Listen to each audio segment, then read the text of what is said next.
আপনি যদি বুঝেন তবুও আখেরাত হবে, আপনি যদি না বুঝেন তবুও আখেরাত। ভুলে গেলেও আখেরাত হবে, স্মরণে থাকলেও আখেরাত হবে। গোলামি করলেও আখেরাত হবে, নাফরমানি করলেও আখেরাত হবে। সেজদা দিতে দিতে কেউ আব্দুল কাদের জিলানী হলেও মরে যাবে, নাফরমানি করতে করতে কেউ ফেরাউন নমরুদ হলেও মরেই যাবে। ওয়াজাআত সাকরাতুল মাউত বিল হক যালিকা মা কুনতা মিনহু তাহিদ। আল্লাহ বলে, বান্দা সত্য সত্যই একদিন, যেদিকে যাও না কেন বান্দা, যত পলায়ন করো না কেন, যতবারই ভেগে যাও না কেন, একদিন সত্য সত্য মৃত্যুর যন্ত্রণা আসবে।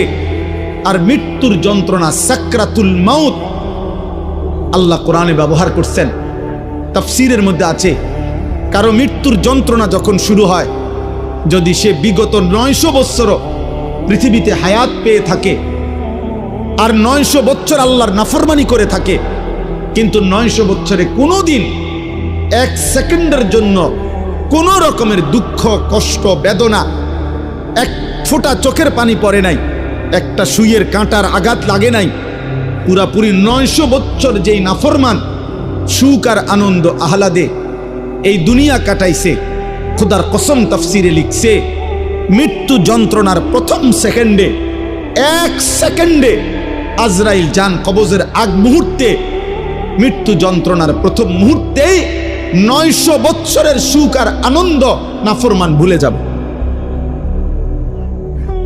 ভুলে যাবে, ভুলে যাবে।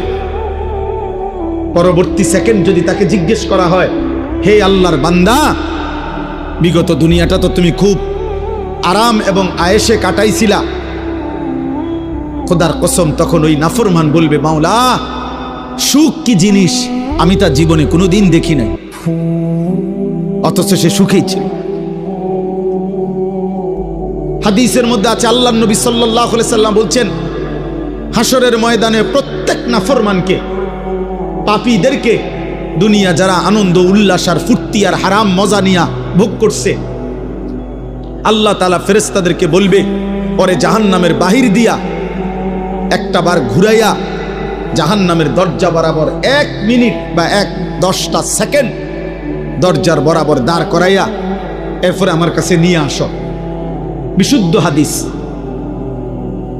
প্রত্যেক নাফরমানকে ফেরেশতারা জাহান্নামের বাহিরে ঘুরাইয়া দরজার সামনে 1 মিনিট বা 10টা সেকেন্ডের জন্য দাঁড় করাবে।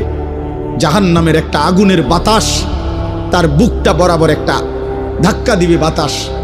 আল্লাহর কসম, নবী বলেন,